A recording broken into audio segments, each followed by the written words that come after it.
Okay, we're officially live. I'm gonna wait to see if we get some people joining in. Let's see.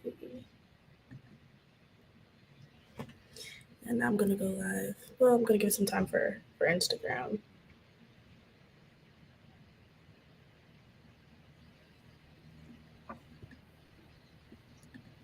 Yeah, it was. Make sure that's off.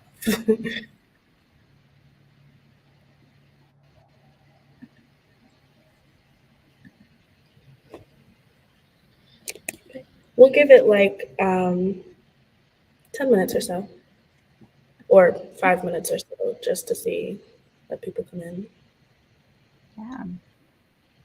We can also start chatting. I'm going to share it on our page again, too.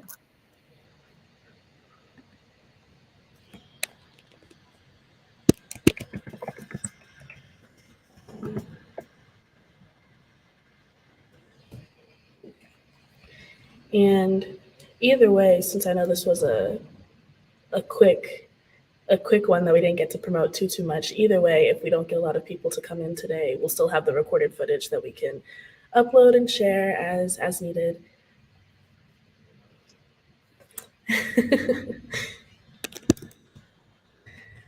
Are we on? Are we live right now? Can people see us?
Okay, so we're going to get started with our live stream. My name is Jasmine Camille, and you are here for Jasmine Live. This is the first episode of this series, and we're so excited to start this season off with an amazing special guest here to bring us some extremely interesting information on a lot of programs that a lot of high school artists and young adult artists are going to be looking and needing to get into.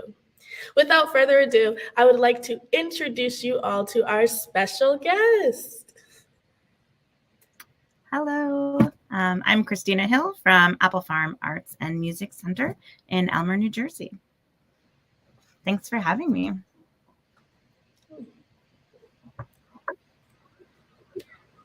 Okay, everyone. So one of the first things that I want us to talk about before we start getting into all of this information is how excited I am that you are all here for ArtsEdNJ Jersey.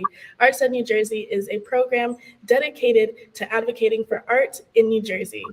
We advocate for everyone from high school students, middle school students, college students, teachers, or even just youth who enjoy art in their community. This is an amazing program, and we hope that you guys stick around for ArtsEdNJ Jersey as we bring you guys further information, further programs, and further activities for you and students to get introduced to arts. So now let's get into the episode. So on today, we're going to be talking about 3 amazing programs, their deadlines, and what it takes to get into these programs. The first program that I'm very interested to hear about is our Scholastic Arts Awards. So, can you give us a bit of a rundown on what these awards actually are? Yeah, sure. So the Scholastic Art and Writing Awards are a national competition that get hosted first on a regional and state level. And Apple Farm covers a pretty large area of New Jersey, and we only cover the art portion. So we do not cover the writing portion. And we typically, it's this program is super dear to me. I'm going to back up a little bit. I always say it's my baby, because my very first year at Apple Farm, everyone kept saying, oh, it's a really small program. We get like 18 entries, but it's really great. And I was like, great, this is going to be awesome.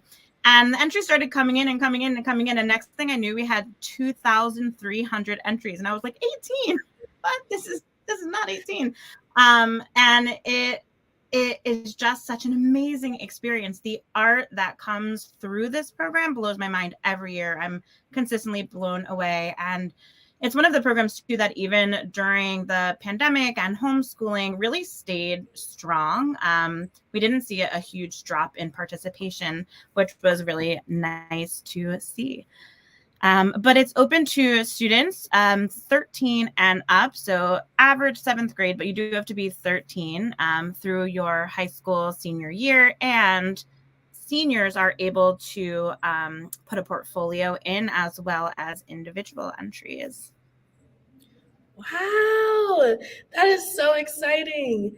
I definitely know that when I was in high school, I heard about the program so late. It was around my senior to junior year.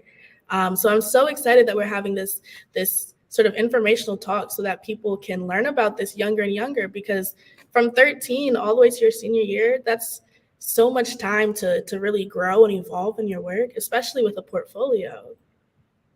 Yeah, absolutely.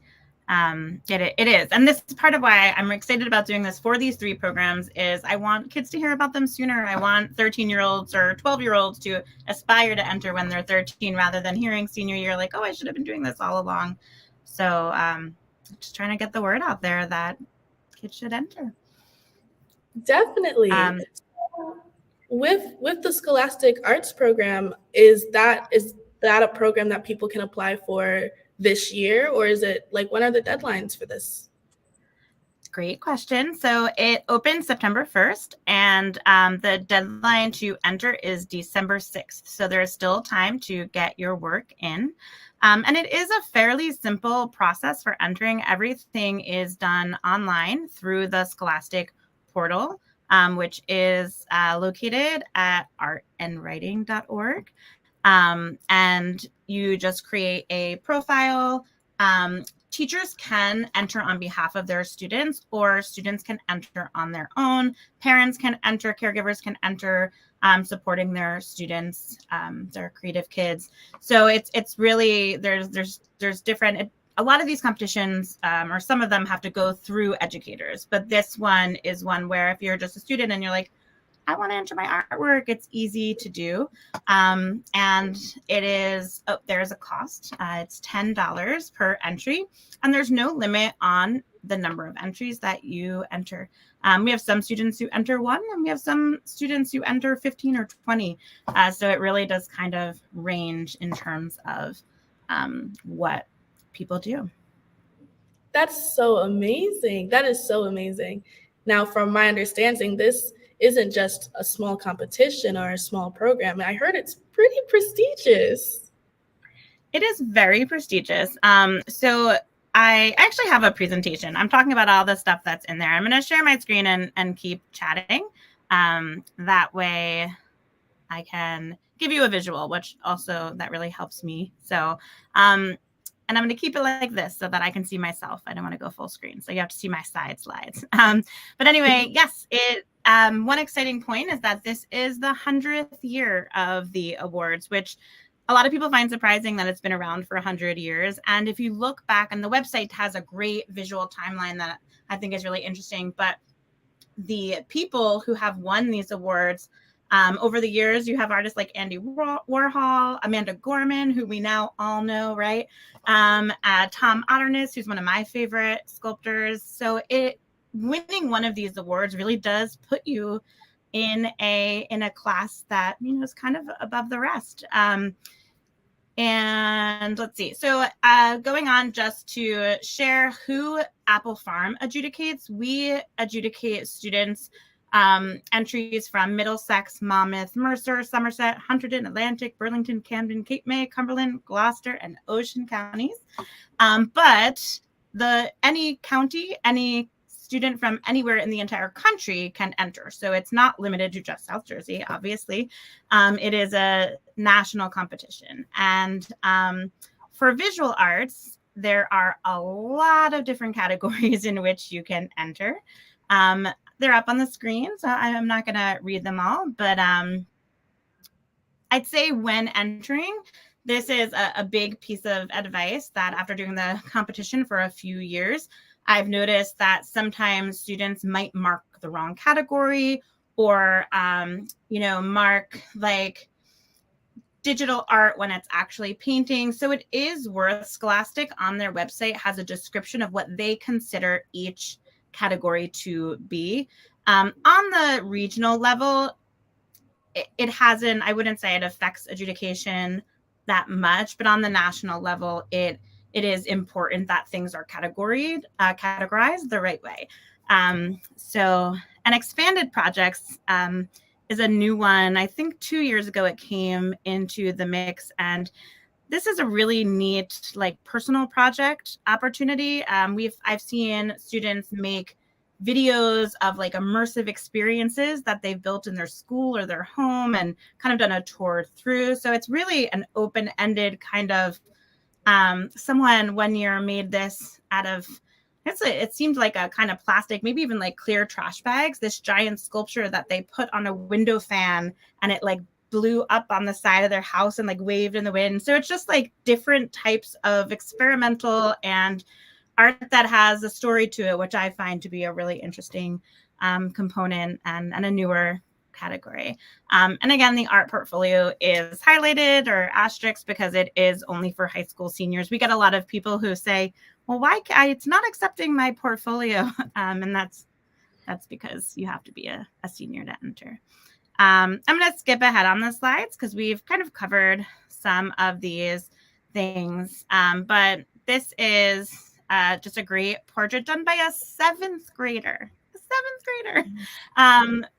I know, it blows my mind. So at Apple Farm, at our level, we gave them what's called a gold key. So at the regional level, you can win a honorable mention, a silver key, a gold key, and then also a, why is it escaping me? American Vision nominee. And so this one won a gold key at the regional level, and then at the national level went on to not only win a gold medal, but also best in grade for the whole nation for 7th grade, which is just really amazing, isn't it? Wow. Yeah, the caliber of work is really phenomenal. And then let's see. So I think I said it's $10 to enter, $30 for a portfolio. And you can enter online at artsandwriting.org or at our website, applefarm.org. We kind of take you through the process there as well. And you can always email me. Another favorite thing about this competition is the day before, I get hundreds of emails from students who are trying to enter. And you would think it would be, you know, like, oh, I keep getting all these emails asking the same questions. But what I love about it is seeing 14-year-olds and 15-year-olds take something into their own hands. You know, they're like asking me questions and saying, I don't know this isn't working right, or is this straight enough? Is this photographed right? And I love that correspondence because I think it's just great to see students advocating for their own art, right? And not taking like, oh, the link's not working, I'm not gonna enter, but just really being ambitious about it. It's kind of a nice thing to see. And then the very last thing I'm going to share, if you'll indulge me, is just a quick video. I will go full screen for this, but there is an animation category, and this was an entry from 2020 which really, when I saw it, I feel so lucky because as someone who leads the adjudication, I get to see these over and over and over again. And I never tired of seeing this one. The first time I saw it, we were, right in the middle of still in a shutdown state. And, art was such a way to share a story. And the first time I watched this, I cried. And then once I was able to share it, I shared it with everyone I knew. And I was like, you just have to watch this. But this is a short animation that was done by a 10th grader. Carrie Shea is her name, from Millville Senior High School. And I'm just going to share her video really quickly because I think it's worth watching.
Oh my gosh.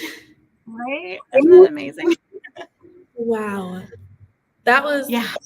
really, really amazing. And the animation, I can barely draw stick figures. So that was so impressive. Yeah. This really is one of the highlights of every year. I enjoy seeing the work so much. I get so excited about it. It's just so amazing how talented students are, how talented kids are. And that's what I love about, all the programs where we're talking about tonight. They just give an opportunity to really showcase all of the amazing creative ways kids express themselves. So the last important thing about Scholastic are just these dates. So the competition opened on September 1st of this year, and it closes for entries on the 6th. We take a chunk of time to do all the adjudication, and the regional awards get announced around January 26th.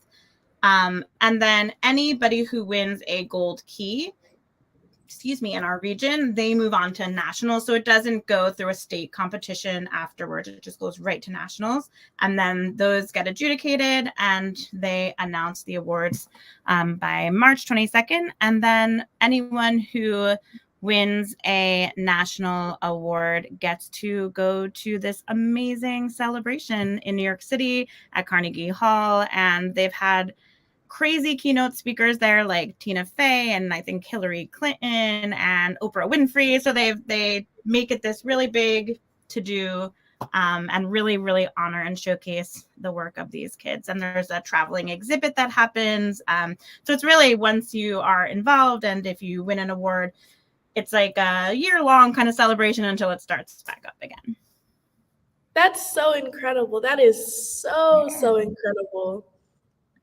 I mean, like, to be so young and to get an opportunity like that, that's definitely something you have to hop on. This is something that people definitely do not want to miss, for sure, because that's incredible. I agree. And a really important thing I forgot to mention about Scholastic is there is a fee waiver. So if you have students who just cannot afford the $10 or the $30 entry fee, if you feel like I can't afford that, it's too much money, it's really a no questions asked kind of. You just share who you are, a little information, get a signature from a caregiver or a guardian, and the fee gets waived completely. So there's no real barrier for entry or financial barrier for entry there. I see a question from. It says, what about a New Jersey Governor's Award in Arts Education?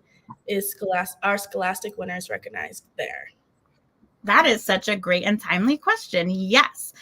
So last year was the first year I'm not sure exactly how long, but the first year since I have been part of the Scholastic Awards that we did Apple Farm gave awards to American Vision winners, our nominees actually in our region. So American Vision, of the 2,000-ish entries we get to pick while adjudicating five total to nominate for an American Vision Award, which is really just like something that blows your mind when you see it, and so those were the students, even if they didn't go on to win a national American Vision, they won a gold key no matter what. We honored them with a governor's award last year, which was great to see. Oh, I wish they had a program like this for college students. I mean, these opportunities are crazy. Yeah, and not to mention, oh, sorry. No, I said the opportunity is amazing.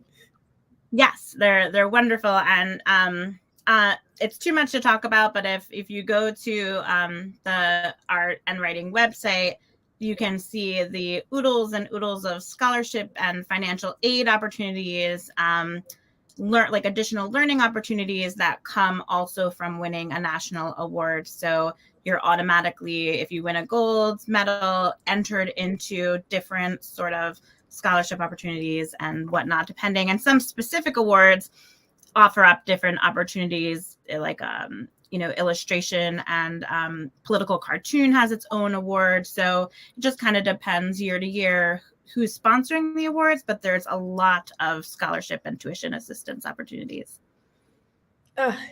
It really truly feels like there's a place for everybody in these awards. I mean, with such a variation in categories, I just really urge all teachers and students and parents, if you know that you have an artistic youth in your midst, this is where they need to be. Yeah, absolutely.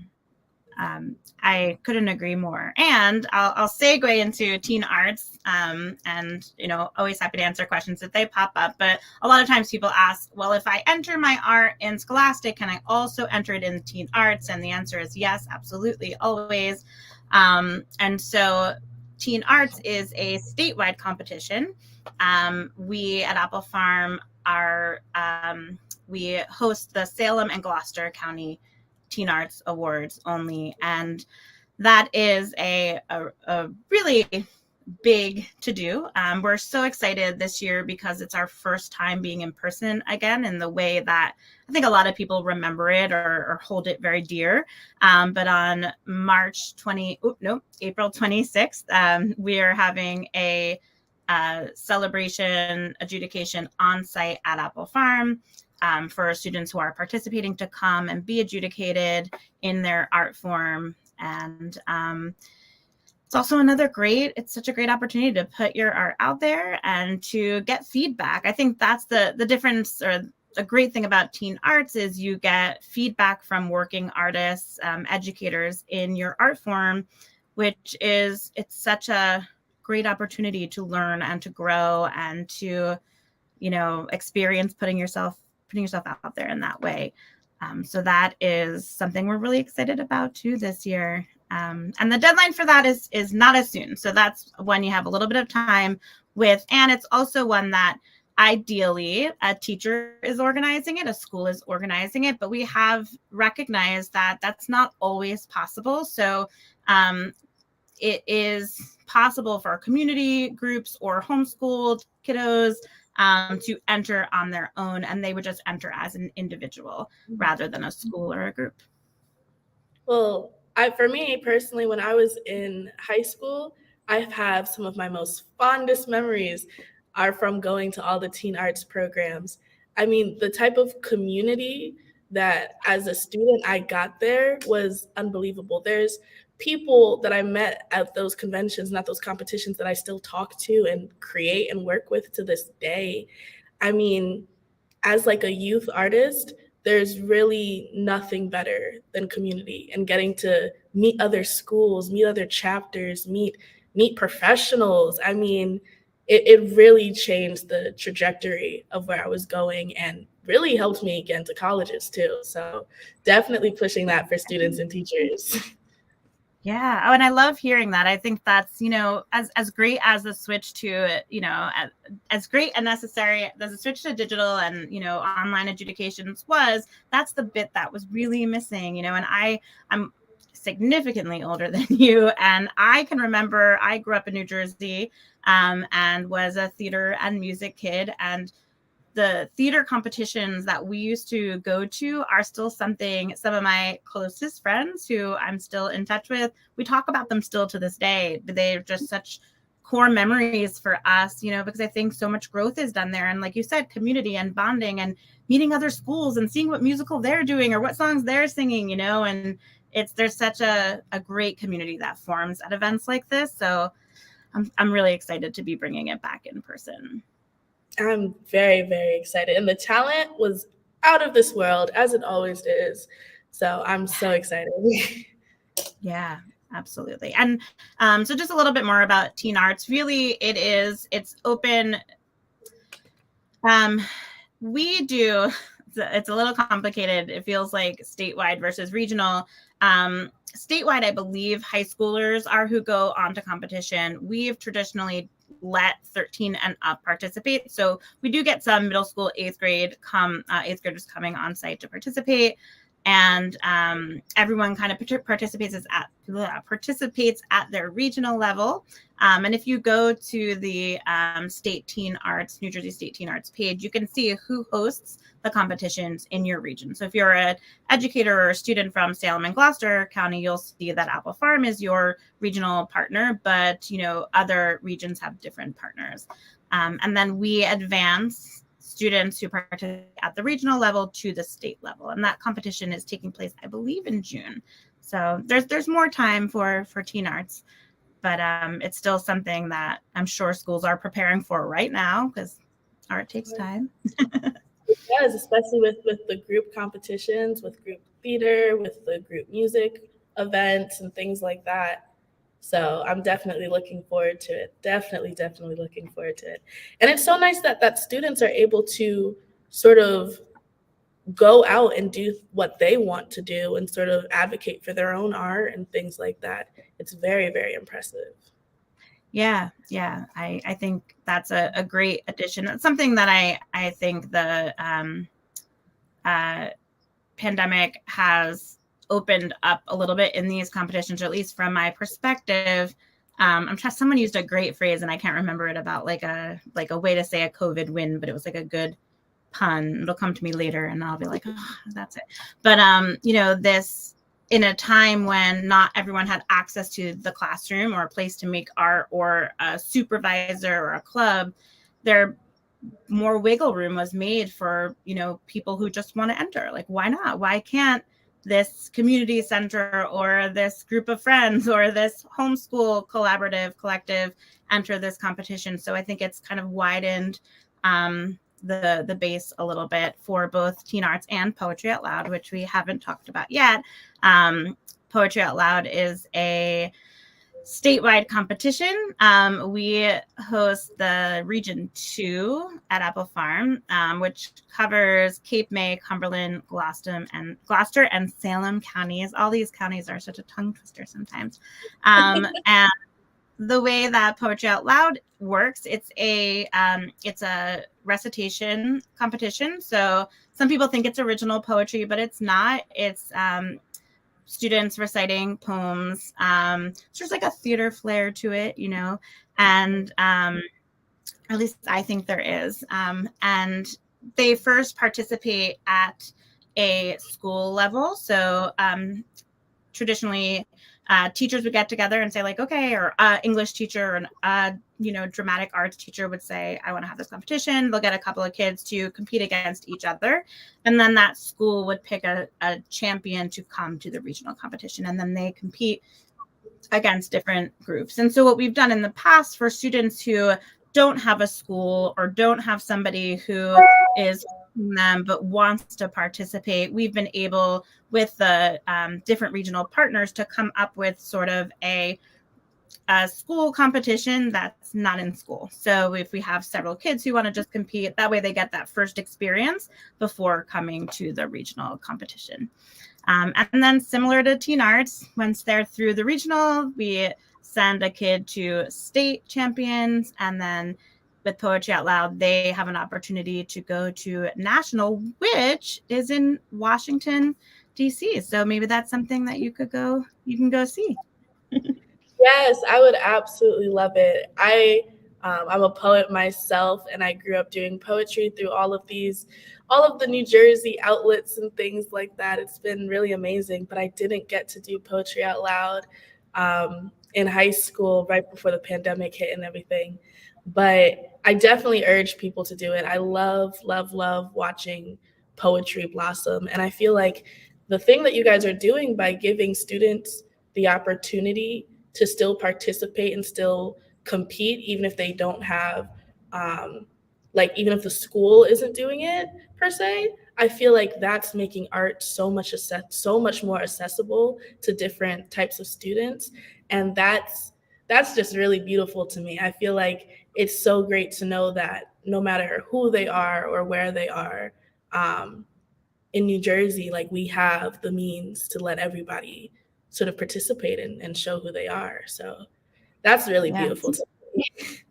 Yeah, I agree. And that it's super important to me as well. And I think our mission at Apple Farm and every art organization that we partner with, or we know that, the lower the barrier for access to these sorts of programming, competitions, art classes, art experiences, the better. Everyone needs art to survive, I think, and to be well and to be a whole human person. And so whatever we can do, I don't think I would turn anyone away. If a student came to me and was like, I want to enter Teen Arts, but I don't have a school, I'd be like, I'll be your school. I'll help you figure it out. And I think everyone working on these programs feels the same way. There's no reason someone shouldn't have access if this is where they want to take their art or what they want to do with it. I absolutely love that. And like I've been saying throughout this entire episode, if you're a teacher, a student, a parent, you got a friend who is a youth between the ages of 13 and up in high school, please, please, please check out all of the programs that we've discussed throughout this episode. If you've missed any information, at the end of this episode, if you go onto our Instagram page at ArtsEdNJ Jersey, we will have all of the information displayed, flyers, and we'll have information displayed so that you can get in contact with the other pages that are going to be able to show you how to apply, give you more information on deadlines if you've missed any, because this is something that you definitely want to get your students into. This is what creates beautiful artists. And that's exactly what we are here in New Jersey. I agree. That was so well said. It's the poetry in me. Yeah. But I want to thank you so much for being my very first special guest on this show. It's been absolutely exciting here to have you. We've learned so much from you, and I'm really hoping that all of this information is getting streamlined to the people who need it, because I'm going to be on the lookout for all of you guys at these programs. I'm going to be on the lookout for the new artists coming up. So thank you so much for sharing this. This was so informative and so important. Thank you. Thank you so much, Jasmine, for, being one more outlet to get this information out. And I'm honored to be your first guest. Maybe we can make a date to be your last guest, and we'll have like a recap of your amazing ArtsEdNJ Jersey career. That would be so beautiful. I'll put that in the books. All right, perfect. Sounds good. Well, enjoy the rest of your night to you and anyone who's watching. And thank you for this opportunity. It's really important. I appreciate you. Of course. Thank you guys so much. Tune in, stay in touch with our pages so that you don't miss our next episode. Thank you guys so much. This concludes our live. Bye, everyone.